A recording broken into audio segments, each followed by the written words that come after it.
कोंडाईबारी घाटात भीषण अपघात, ब्रेक निकामी झाल्याने ट्रक 40 मीटरवर पलटी।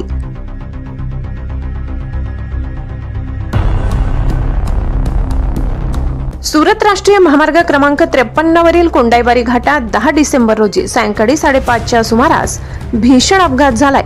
रायपूरहून मोरबीकडे तांदूळ घेऊन जाणारा एक ट्रक GJ-VV 9421 ब्रेक निकामी झाल्याने चालकाचे नियंत्रण सुटले। या अनियंत्रित ट्रकने पुढे जाणाऱ्या कंटेनर MH43BX 2375 ला जोरदार धडक दिली।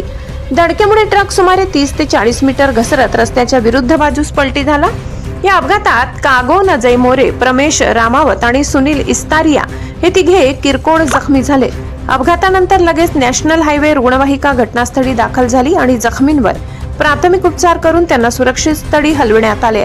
हा आठवड्यातील तिसरा किंवा चौथा अपघात असून कोंडाईबारी घाटाचे रूपांतर अपघात घाटात झाल्याची चिंता व्यक्त केली जात आहे।